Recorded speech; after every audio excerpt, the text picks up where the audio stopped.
buenas tardes a todos. Es un gusto ver esta sala tan llena para escuchar el tema que nos ocupa hoy sobre la residencia de estudiantes, que además, en cierto modo, va a abrir un nuevo ciclo en el Ateneo Escurialense sobre la Edad de Plata de la cultura española, que haremos junto con el Foro de Literatura. Me presento porque veo muchas caras nuevas hoy aquí. Yo soy Nieves Gómez, soy la presidenta del Ateneo Escurialense, así que muy bienvenidos a todos los que vienen hoy por primera vez. Espero que no sea la última. Desde luego, nuestra ponente va a estar completamente a la altura de las circunstancias y les va a ofrecer una conferencia muy interesante. También les anuncio que esta conferencia irá acompañada, aún en fecha por determinar, de una visita a la residencia de estudiantes en la que contaremos con nuestra socia Amparo Ruiz Palazuelos, que es una escritora extraordinaria, que ha trabajado mucho, ha estudiado toda esa época y seguramente va a complementar muy bien lo que nos diga hoy nuestra ponente Juana Sánchez Hey. No quisiera robarle más tiempo, con lo cual voy a hacer una presentación suya. Es bastante breve porque su currículum es larguísimo y además muy, muy lleno. Ha sido una mujer llena de estudios, de sabiduría, de viajes también, hay que decirlo. Es una persona que ha extendido pues, bastante la filosofía y el pensamiento español por los 5 continentes prácticamente, ¿no?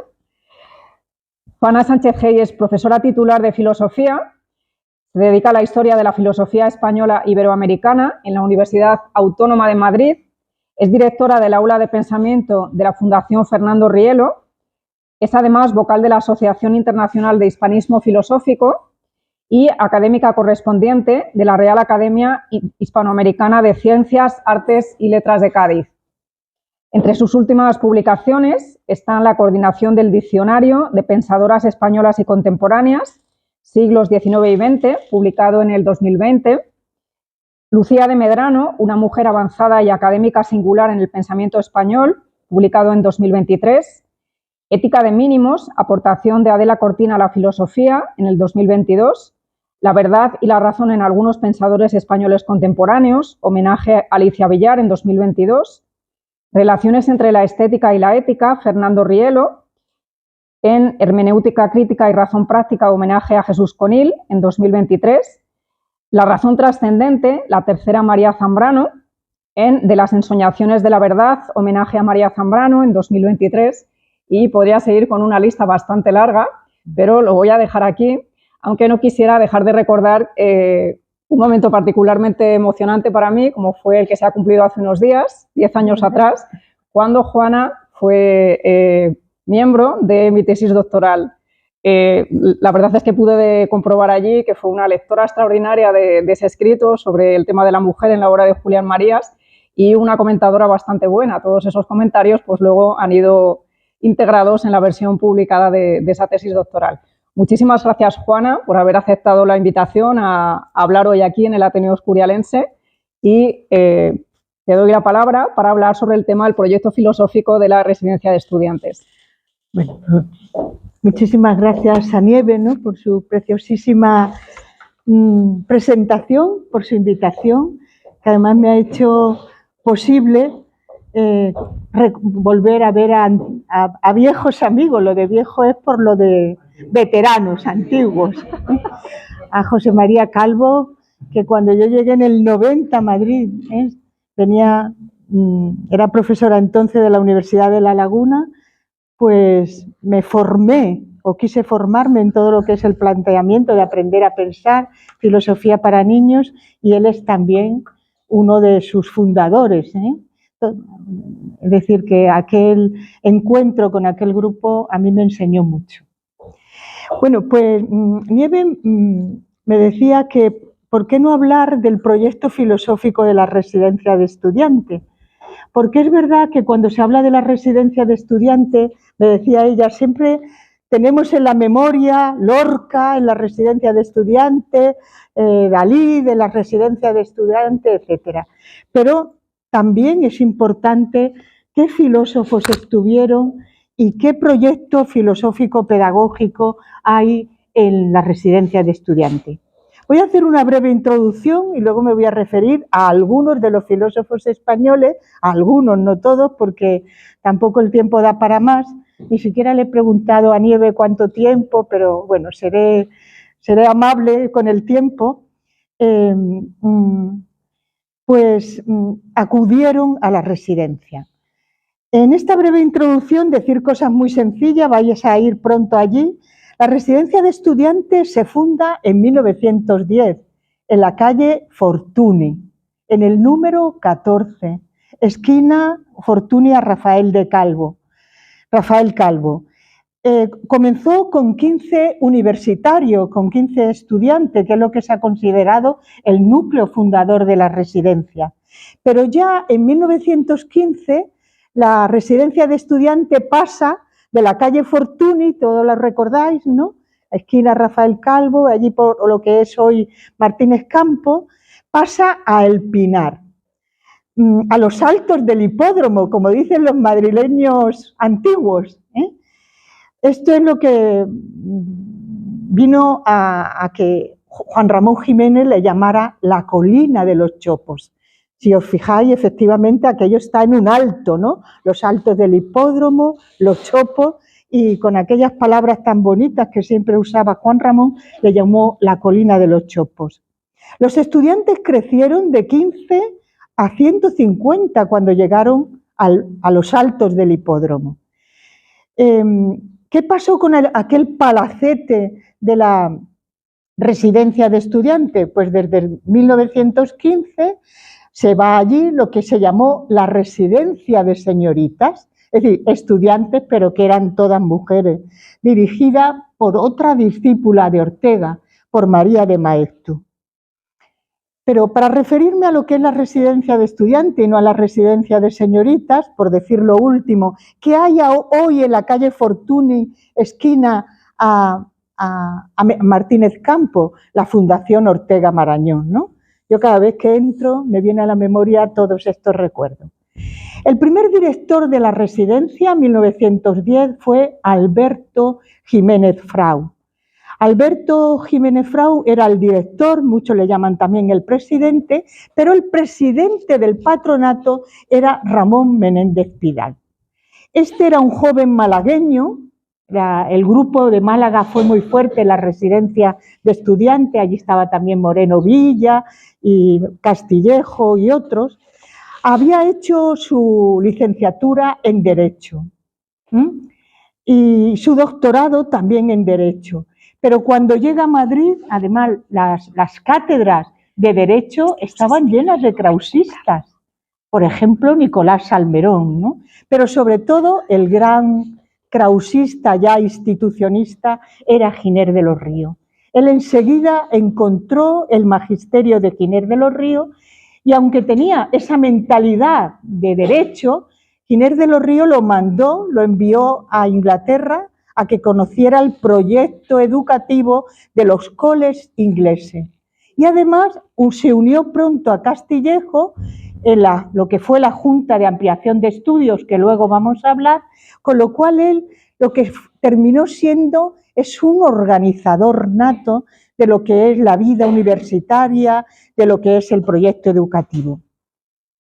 El objetivo de la residencia de estudiantes estaba entonces bajo esa reforma krausista, que en filosofía se inicia con Julián Sanz del Río, pero todo lo que fue el krausismo pasó a tener en la persona de Giner de los Ríos un elemento pedagógico muy importante y ya aquello del krausismo vino a llamarse krauso-institucionismo o institucionismo como tal. La reforma educativa tenía dos grandes maestros, diríamos indiscutiblemente era Giner, pero también su discípulo, Manuel Bartolomé Cossío. ¿Cuál era su objetivo? Pues crear una minoría disciplinada y enterada, diríamos, de lo que en aquel momento eran las ciencias modernas. En palabras de Ortega, estar a la altura de los tiempos. La pedagogía consistía en fomentar un ambiente donde el ejemplo fuera el espejo donde mirarse. Es decir, no hablaban de recompensa ni de castigo, hablaban de... Ortega llegó a escribir aquel artículo tan bonito de pedagogía de la contaminación, ¿no? Es decir, lo importante no es inculcar, como dicen los alumnos, inculcar valores, recalcar. Yo digo, todos esos verbos terminados en car son horrorosos. Contagiar, ¿no? Esa pedagogía del ejemplo. Y efectivamente, siendo los universitarios de distintas sensibilidades, lo que importaba allí era la tolerancia, el respeto, la cordialidad, ¿eh? Y efectivamente entre todos aquellos universitarios se vivió un clima, he dicho, de cordialidad, podríamos decir también de fraternidad, de verdadera amistad. En la órbita estaba la Junta de Ampliación de Estudio. Esta se creó en 1907 y el secretario era el jurista. Había muchos filósofos y en toda esa órbita krausista, filósofos y de filosofía del derecho estaba José Castillejo. Pero también estaban los cursos de verano para extranjeros, el Centro de Estudios Históricos, que lo dirigió Ramón Menéndez Pidal. En los cursos de verano para extranjeros lo dirigían Américo Castro y Ramón Menéndez Pidal, y la residencia de estudiante, que es el tema que nos trae. Diríamos que en toda esa objetivos pedagógicos que hemos manifestado antes, junto a la tolerancia, que era algo importantísimo, yo he conocido a personas todavía de aquel tiempo, o ya mayores, pero que pertenecían al instituto escuela, y uno de ellos me dijo, aquello era un oasis en medio de España, ¿no? En medio de Madrid. Un oasis de respeto, hemos dicho antes, de tolerancia, también de esfuerzo. Eran rigurosos, ¿no? En el ámbito académico, en el buen gusto, en la salud y la higiene del cuerpo, en el cultivo de la belleza. Todo esto suena mucho a la filosofía krausista, también el espíritu crítico y, por supuesto, el diálogo.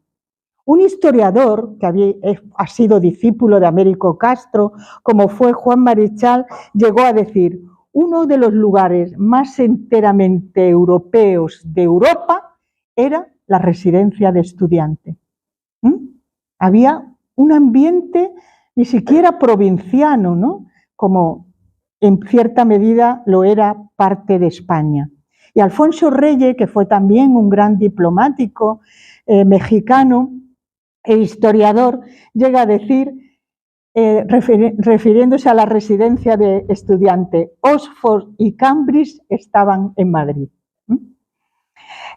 También había otros grandes organismos en torno, diríamos, a esta órbita institucionista. El Instituto Escuela, donde, por ejemplo, María Zambrano fue en 1928 profesora, discípula también de Ortega, las colonias escolares de verano, la Universidad Internacional de Verano de Santander, así se llamaba lo que hoy nosotros llamamos, después de la Guerra Civil y en la posguerra, Universidad Internacional Menéndez Pelayo, las misiones pedagógicas, que fue un proyecto sobre todo de Manuel Bartolomé Cosío, y la residencia de señoritas que ya hemos mencionado. Diríamos que aunque Giner y Cosío eran los grandes pedagogos, la influencia que ellos recibían eran fundamentalmente de Pestalozzi y de Frebel. Sobre todo su interés estaba en una auténtica formación integral, y cuando digo integral era de cuerpo, de alma y de espíritu. Una formación moral que ellos tenían a gala, y la formación moral tenía también un requisito, un carácter que era la formación del carácter del discípulo, con lo cual la relación del discípulo con el maestro era importantísima. Y también la educación de la mujer. Hay que recordar que, aunque hablamos de la residencia de señoritas de 1915, dirigida por María de Maestu, diríamos que era una formación de educación superior, pero en 1870 un krausista, filósofo y pedagogo, como fue Fernando de Castro, crea la primera formación para mujeres públicamente, que era la Asociación de enseñanza para la mujer y las conferencias dominicales. Por lo tanto, la residencia de señorita tiene también un antecedente. Bueno, me voy a referir mucho a la obra de Jiménez Fraud, también que tituló Residentes, Semblanzas y Recuerdo. También hay un número de Revista de Occidente, no recuerdo el número, el 355, pero bueno, diciembre del 2010, que lo titulan Ortega y la residencia de estudiante. Pero también me va a servir mucho pues esta obra de Jiménez Fraud. Allí habla él de todos los que pasaron por la residencia. Pronto, más o menos por el 23, se crea un comité hispano-inglés cuyo patrono era el duque de Alba. El duque de Alba va a la residencia de estudiante y le propone crear ese comité y vienen muchísimos conferenciantes ingleses. Es decir, había un intercambio universitario muy importante. Decimos que la Junta para la Ampliación de Estudio permitió diríamos, los Erasmus actuales, tanto de universitarios como de profesores, pero ya en la residencia de estudiantes se dio este convenio, ¿no? Y vino Bruce, ¿no? Aquel que subió al Himalaya, o Keynes, el gran fotógrafo. Bueno, vinieron muchos conferenciantes, pero vino Einstein, todo el mundo recuerda que estuvo en la conferencia de estudiantes, ¿no? Paul Valéry, Chesterton, Paul Claudel. Yo me voy a referir a los filósofos, entre ellos Jean Barussi, el gran estudioso hispanista de San Juan de la Cruz. Ya he citado antes a Chesterton. Henri Bergson vino, ¿no? a la academia, Marie Curie, etcétera, etcétera. Pero refiriéndome a los filósofos españoles, que es el área de mi investigación y lo que más conozco, podríamos citar sobre todo a Ortega. Ortega vuelve de Alemania en 1908, en 1910 ya es catedrático, primero ejerció la docencia en la Escuela Normal Superior, allí conoce a Lorenzo Luzuriaga, con lo cual el tema de filosofía y educación es muy interesante en ambos autores. Hay que recordar que el año pasado celebramos el centenario de la Revista de Occidente que crea Ortega, pero en el 22 es que crea Luzuriaga la Revista de Pedagogía, y en la Revista de Pedagogía escriben muchísimos filósofos. Bueno, pues ya en 1910 ejerce su cátedra como catedrático en lo que hoy es la Universidad Complutense, entonces la Universidad Central de Madrid, y tiene enseguida una enorme relación con Jiménez Fraud. Y luego veremos a Miguel de Unamuno, que también es un residente honorario en la residencia de estudiantes, Antonio Machado, Juan Ramón Jiménez.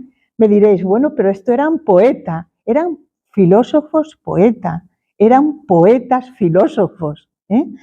Y en la órbita también del krausismo, Manuel García Morente, María de Maeztu y María Zambrano. A ellos me dedicaré ahora. Pero para que veamos cómo Giner estaba diríamos, en la influencia de todo lo que fue la residencia de estudiantes, voy a citar unas palabras de una carta de Giner a Unamuno el 17 de diciembre de 1899, en la que se palpa esa renovación cultural, jurídica, pedagógica y social, que es lo que quiso Giner para España. Y dice, Ortega llamaba a Giner santo laico. Y dice así, no sé si lo he podido dar a conocerlo bastante, pero siempre he deseado que mi enseñanza y mi acción, mi vida entera, fuera obra de neutralidad, de tolerancia. Es decir, no en el sentido negativo de estas palabras, usualmente semiescéptico, semiforzado y a regañadiente, sino positivo, enteramente positivo, de cooperación, de simpatía profunda para lo que los contrarios nos estimen. Es una tolerancia que cuando en los años 90, esto lo recordará muy bien José María Calvo, se habló, 90, 92, con la LOCSE, se habló tanto de educación en valores, se hablaba así, pero una tolerancia activa, ¿no? Porque una tolerancia pasiva podría ser indiferencia, pasotismo, o esto que dice Giner, ¿no? Semiescéptico, semiforzado, a regañadiente, no, de cordialidad, de llegar a cordialidad con aquellos que no piensan como pienso yo, ¿no? Bueno, pues brevemente ahora citaremos a algunos de estos autores. Miguel de Unamuno y su colaboración en la residencia de estudiantes. Fue un residente honorario. Es decir, cada vez que llegaba a Madrid para estar en tribunales académicos, en plazas universitarias, siempre residía en la residencia de estudiantes. Dice Jiménez Fraud, no voy a ir citando a Jiménez Fraud, pero muchas cosas lo dice en su libro, que su sentido de disciplina en Jiménez Fraud le llevaba a acomodarse perfectamente a los ratos de tarea y a los momentos de ocio y a los momentos de tareas en la residencia.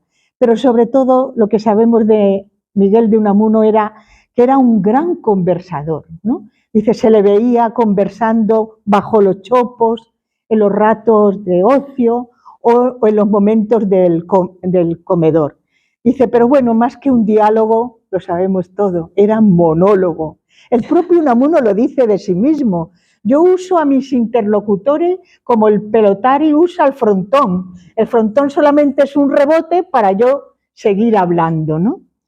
Pero también Unamuno impartió muchas conferencias en la residencia de estudiantes y sobre todo, lo veremos luego, la residencia de estudiantes entre sus proyectos tenía una editorial.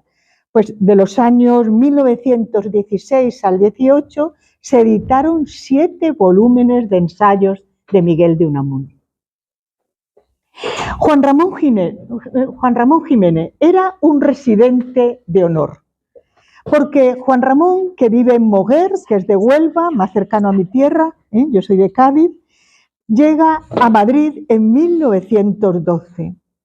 Pero ya en agosto o en septiembre de 1913, Jiménez Fraud, que era un hombre con visión, como lo fueron sus maestros, Giner y Cosío, y sabía a quién invitar, que le sirviera, como él decía, de espejo, para contagio, para aprendizaje de los demás residentes más jóvenes, le invitó a vivir en la residencia de estudiantes y allí se alojó Juan Ramón Jiménez desde los años 13 al 16, que toma rumbo, por cierto, pasó por Cádiz, todo el mundo sabe que se quedó en el Hotel Francia en París, camino de Nueva York para casarse con Zenobia Camprubí.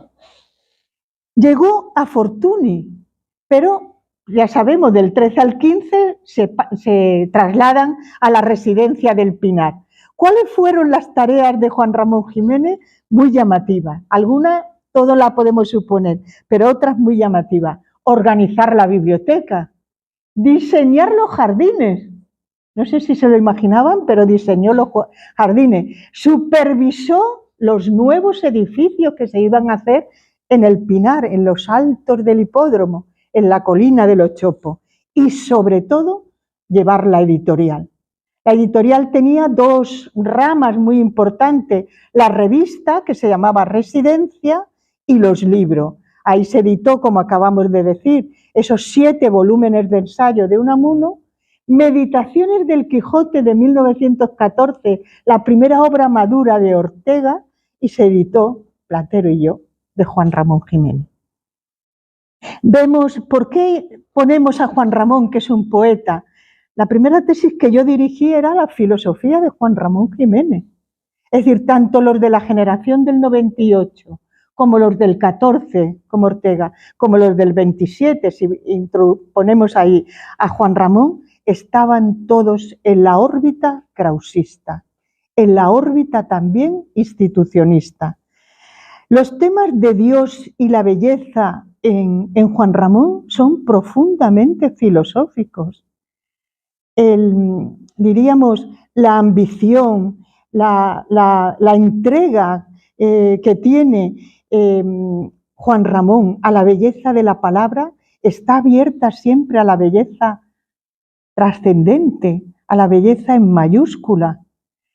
El Dios del que habla Juan Ramón Jiménez está dentro de lo que los krausistas llamaron panenteísmo, que siempre dijeron no somos panteístas, sino que en todo vemos a Dios. Es decir, esa trascendencia cuyo origen y vértice de toda esta cosmovisión poética y filosófica en Juan Ramón era krausista, estaba en el absoluto, ¿no?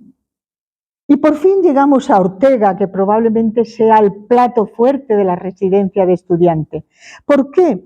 Porque Ortega, como bien dice Jiménez Frau, fue desde el primer momento miembro del patronato de la residencia. Jiménez Frau tenía como maestro a Giner y tenía también como maestro a Ortega. Hemos comentado antes que en toda esa mentalidad nueva que se va creando en el propio Jiménez Frau, que es pedagógica, pues Ortega y Luzuriaga habían sido los grandes creadores de aquella relación que viene de los griegos, al fin y al cabo no somos más que una nota al pie de página de los griegos, de la paideia, ¿no? Filosofía es formación, está unida a educación. Una educación que no tenga filosofía de fondo, le falta algo, ¿no? No le voy a decir le falta chicha, pero algo le falta, ¿no? Entonces forma parte del patronato con Giner, con Cosío, con Federico de Onís, con José Moreno Villa, que fue el residente persistente, llegó en el 12 o así y estuvo hasta el 36, hasta el momento que con la guerra civil se quiebra todo en España, se quiebra también pues todo el proyecto educativo de la residencia de estudiantes y tenían, diríamos, como responsable en el día a día pues a Ramón Menéndez Pidal, que era el presidente del patronato, y a Silvela, que estaban siempre en la vida diaria, ¿no? Junto a Jiménez Frau. Hay quien dice, aunque hay también contradicciones en esto, que Ortega redactó con Jiménez Frau los textos programáticos de la residencia de estudiantes. Él acudía, no asiduamente, acudía cada día, a no ser que tuviera una conferencia que las tenía en el teatro tal y en el teatro cual, cualquier tertulia en la revista de Occidente, pero acudía, sacaba siempre un rato por casi ir diariamente a la residencia de estudiantes, dialogaba con los científicos, hay unas páginas muy bonitas de lo que él le dice, por ejemplo, a Henri Bergson, una vez que se va, ¿no? Cuando habla con Henri Bergson o cuando habla con Einstein, no recuerdo las palabras, pero le dice, usted es el mago de las estrellas, ¿no? Es decir, y también con Paul Valéry. Es decir, que cuando venían grandes conferenciantes, pues Ortega solía estar presente porque era un conversador de primera mano, ¿no? O de gran altura con ellos, ¿no? Pero todos sabemos lo que le va pasando a Ortega a partir de las agitaciones políticas del 17, de las resistencias al reformismo y sobre todo de la dictadura de Primo de Rivera. Ortega deja de estar en el primer plano de la política y su refugio es la residencia de estudiantes. Citaré algunas de sus palabras, ¿no? A partir de entonces lo que él hace es publicar en El Sol, que era el periódico de su familia. Él dice, nací en una rotativa, nací en el periódico, por eso llevaba la filosofía al periódico, a la calle, ¿no? A la prensa diaria, en el Liberal, y sobre todo, en lo que se había creado en la residencia de estudiantes a partir de 1923, a partir de la dictadura. Se crea lo que es la Sociedad de Cursos y Conferencias, dirigido por la duquesa de Durcal, y el Comité Hispano-Inglés, dirigido por el duque de Alba. Era una manera de poner a la aristocracia, primero que la aristocracia se dispuso, era una aristocracia ilustrada, ¿no? Y segundo, era una manera de que la dictadura les dejara tranquilo, ¿no? Y pudieran seguir haciendo sus actividades. Ahí se refugia Ortega. Lo llega a decir así, ¿no? Lo dice Juan Ramón Jiménez. Dice, estamos en los años 1913, bueno, esto es un poquito anterior, en los años 1913-15, en los que yo veía diariamente a Ortega en la residencia de estudiantes de la calle Fortuny, donde él tenía tanta y tan justa influencia. Su director, Alberto Jiménez Fraud, era un gran admirador suyo, y en el cuarto de la dirección, ¿no?, en la habitación de la dirección, Ortega era la antorcha de los reunidos. Cuántas discusiones lúcidas y de cuántas cosas tuvimos Ortega y yo en aquellos años de ansia, ¿no? Bueno, hemos dicho también que Juan Ramón, junto a Federico de Onís y el propio Ortega, el que lo llevaba, el que tenía a cargo la tarea era Juan Ramón, edita las obras, ¿no? Edita la revista de Residencia y Obras. Mira lo que dice Juan Ramón cuando se refiere a Meditaciones del Quijote, que cuando se iniciaron las publicaciones de la Residencia, de las cuales yo me ocupaba como el presidente, el primer libro, en realidad fue el segundo que dimos, fue el de las Meditaciones del Quijote, cuya edición cuidé con el mayor esmero. La prosa de Ortega me ganaba cada vez más. Él descorría velo tras velo ideológico, con la destreza que ya nunca habría de abandonarle, y atraer con su cambiante posición de clarividencia seguida horizontes y horizontes a su propio centro. Imán del horizonte, le llamé yo. ¿Con qué palabra tan bella pues se dirige Juan Ramón a Ortega, ¿no? Pero lo que ahora íbamos a comentar es cómo se fue replegando y dejó el primer plano político Ortega. Entonces, él, digo que se refugió en aquella sociedad de cursos y conferencias. Impartió muchas. Por ejemplo, una en la primavera, en la fiesta de primavera del 25, que para referirse a los jóvenes dice, hay 4 virtudes en la mocedad: la risa, la amistad, el amor y el entusiasmo. Pero ahora me voy a referir a esas palabras en las que él habla ya de una nostalgia. A Ortega se la ha reprochado, la propia María Zambrano se lo reprocha mucho, que se va, ¿no? María Zambrano lo dice muy duramente, ¿no? Éramos la generación del toro, nosotros en el ruedo, ustedes en la barrera. O sea, a sus maestros, cosa que no era frecuente hablar así a un maestro, ella lo dice, ¿no? Ustedes estaban en las barreras, ¿no? Pero miren las palabras de Ortega. Y la verdad es que no ha de costarme gran esfuerzo deciros algunas palabras, pues cuando de tiempo en tiempo, desde mi rincón madrileño, subo a esta residencia, me salen siempre al encuentro las más enérgicas emociones. Madrid, España, son lo que no debían ser y apenas nada de lo que debían ser. Por eso, porque mi patrimonio, mi patriotismo no me deja aceptar sin una España a mejor, una España ejemplar de cabezas claras y voluntades nobles, procuro vivir al margen de la actual España, inerte y mancillada, sin pactar con ella, intacto de ella, exento de honores y de holgura, pero en verdad también libre de contaminaciones.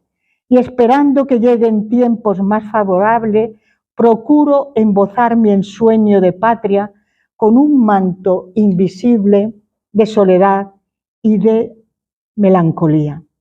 Las palabras de Ortega se refieren a este tiempo de la dictadura de Primo de Rivera, en la que expresan nostalgia y sobre todo decepción, ¿no?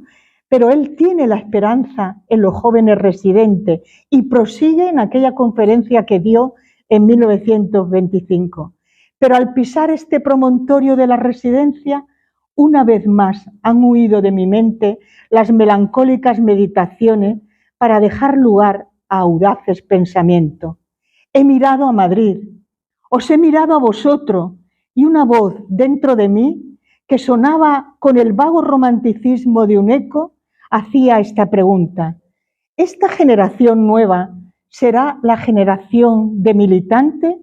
¿Seréis vosotros, al cabo, los combatientes esperados, los nuevos saeteros de una España mejor? Se lo pregunta. Recuerden que la metáfora, el signo de Ortega era el arquero, ¿no? Aquel que tensa, que hace de su vida un proyecto, una tarea en tensión, pero apuntando los más altos horizontes, ¿no? Por eso les llama de nuevo saetero, como el arquero, ¿no?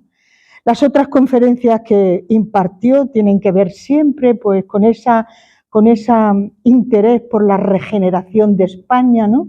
Y son El problema de la cultura, 1912, Muerte y resurrección, 1915, El sentido de la filosofía. Cuando Javier Zamora Bonilla comenta Ortega y la residencia de estudiantes, dice: en todas Ortega tenía solo una palabra: vocación. Sentirse llamado para una misión. Y esta era la tarea que se propuso Ortega desde que volvió de Alemania a España, ¿no? Pero hemos mencionado antes que su gran obra, bueno, tiene grandes obras, pero la primera gran obra de madurez es Meditaciones del Quijote, de 1912. En ella, Ortega habla del amor. Habla del amor, ¿no? Llega a decir: espero que los jóvenes expulsen de sus ánimos todo hábito de odiosidad. No sé si esta palabra está recogida por la RAE, de odio, de crispación, y aspiren a que el amor vuelva a administrar el universo. Sin embargo, dice Jiménez Freud, que imbuido de este espíritu de Meditaciones del Quijote, una noche cálida de agosto, cuando paseaban Jiménez Freud, el propio Ortega y Federico de Onís, un joven vendiendo periódico grita: la guerra ha empezado. Creyeron que no era más que una exageración de la prensa, pero no fue así. Fue una brutal noticia que no tenía nada esperable, ¿no?, para aquel ambiente de lo que era la residencia de estudiante. Ortega vivió esta hostilidad, pero vivió también, a raíz de ese irse quedando en un segundo plano, hostilidades dentro en España. De tal manera que llega a defender el amor que le tiene a la residencia con estas palabras: por defender a la residencia creada precisamente para conseguir la mejora de la universidad, estimulando la fermentación del pensamiento, se nos acusa de enemigos de la universidad. Inútil es añadir que hoy los que más duramente nos injuriaban son precisamente los que más se apresuran a imitar a la residencia de estudiantes. Solo merecen un pláceme por ello. Posteriormente comienza, años más tarde, la Guerra Civil. Muchos autores estudian este momento, este episodio, con el que yo también voy a terminar al final, pero se dice que más o menos por el 21 de julio, Ortega, temiendo por su vida, así de claro, se refugia en la residencia de estudiantes, porque Jiménez Freud invita a muchos amigos, no solo Ortega, a que se alojen en la residencia, y se va con toda su familia. En agosto de 1936, Ortega sale de la residencia para Marsella, camino de París. Manuel García Morente. ¿Qué tiene que ver? ¿Cuál es su relación con la residencia de estudiantes? Bueno, Manuel García Morente fue el decano. A mí siempre me llama la atención. El decano de aquella universidad era Morente. El decano es un oficio que se tiene por poco tiempo, pero lo ejerció con tal entusiasmo que todos lo recuerdan como el decano. Fue el momento que se construye la Universidad Complutense, el edificio A, donde hemos estudiado los de Filosofía, el B, la Facultad de Derecho, todo eso. Es decir, que de nuevo un filósofo se encarga de mirar cómo van construyendo los edificios. Fue el decano de 1932 al 36, pero anteriormente había sido subsecretario del Ministerio de Instrucción Pública. Y Jiménez Frau dice que le ayudó muchísimo a que la residencia de estudiante tuviera un acceso al exterior. Yo creo que a la calle Serrano, más o menos, ¿no? Pero lo que quería comentar es que García Morente estudió en Francia, se quedó huérfano muy joven, su padre se lo llevó a Francia y toda la carrera la hizo, el bachillerato y la carrera en Francia. Pero en 1906 vuelve a España y se pone también, está, diríamos, en esa órbita krausista.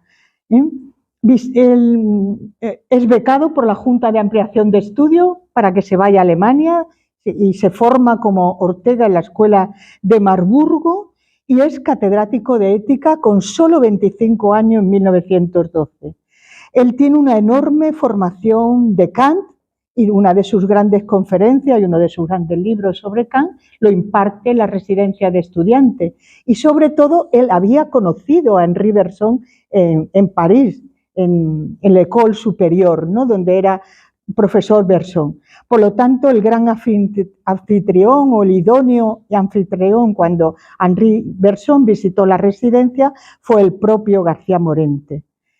Decimos que visitaba desde 1906 asiduamente la residencia, sobre todo en la guerra civil. Acudía cada día a ver a sus amigos, especialmente a su maestro, a Ortega. Pero sabemos que fue destituido muy pronto de sus cargos. El propio Julián Besteiro, socialista, le dijo: vete, tu vida peligra. Sabemos que se fue a París exiliado, pero con un pesar enorme porque dejaba 2 hijas, una de ellas viuda, con 2 niños pequeños, viuda con 22 años y 2 niños muy pequeños, ¿no? Se exilia a París. Él era agnóstico, pero allí se convierte al catolicismo. Le invitan a ir a Tucumán y allí se va en el 38 y regresa a España en el 1939. ¿Por qué seguimos hablando de García Morente en la residencia? Porque las 2 primeras cartas que escribió fueron a Jiménez Frau. Una desde Argentina, desde Tucumán, y otra desde el Monasterio del Pollo en Pontevedra, creo, donde se refugia. Y de ahí ya viene a Madrid y ya dice públicamente su conversión y su deseo de ser ordenado sacerdote. Pero por último voy a hablar de una cosa que si no hablo en el coloquio me diríais: ¿y qué pasó con que María Zambrano fue a la residencia de estudiante con una pistola y le dijo a Ortega que firmara un manuscrito? Bueno, pues por último, Ortega y Gasset y María Zambrano en la residencia de estudiantes. Hemos dicho que más o menos creemos que el 21 de julio Ortega llega a la residencia y muchos estudiosos dicen que el 30 de julio, días después, Ortega tiene septicemia, tiene fiebre, está enfermo, está en la cama, arriba, ¿no? En las habitaciones de arriba, claro.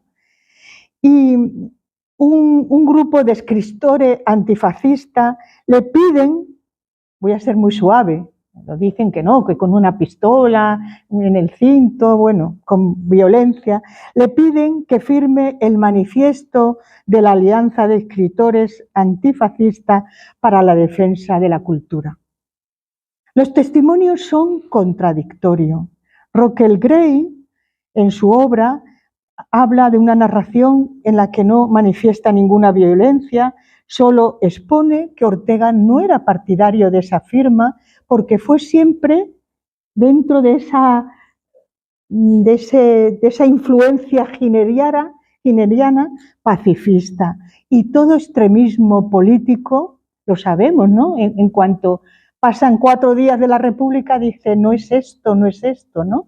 Extremismo político le aterrorizaba. Digo que los testimonios son contradictorios porque me voy a referir el primero a su hija Soledad, a Soledad Ortega. Soledad lo narra de esta manera. Estábamos en el jardín. Efectivamente vinieron escritores antifascistas y me dijeron que firmara mi padre el manifiesto. Yo subí a la habitación, por lo tanto no llegaron a la habitación, no vieron a Ortega, no hubo violencia en la habitación. Yo subí a la habitación y mi padre me dijo que no firmara aunque lo mataran. Eso sí que es verdad, no firmó, me dijo no firmo aunque me maten. Pero sí, o Soledad baja y sí le manifiesta estas palabras. Mi padre estaba dispuesto a firmar, pero con los intelectuales de su edad, con Marañón, con Pérez de Ayala, pero no con esos jóvenes. Y efectivamente, el 31 de julio, en el ABC y en el Liberal, el manifiesto de la Alianza de Escritores Antifascistas para la Defensa de la Cultura sale firmado por Ortega, Menéndez Pidal, Marañón, Machado, Pitaluga, Antonio Marichalar, Pérez de Ayala. Dice Soledad, no hubo violencia, no subieron a la habitación y no reconocí ninguna cara amiga. María Zambrano era una amiga, ¿no? Sin embargo, Miguel Ortega tuvo 3 hijos, Miguel, Soledad y José, el que dirigió El País, ¿no? Miguel Ortega, en el libro Ortega y Gasset, mi padre, dice, los recibió en la cama. Según Miguel, subieron arriba.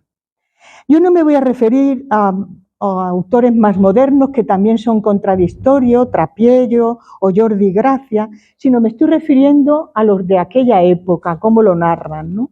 Bergamín afirma que no hubo violencia, fue una petición de firma.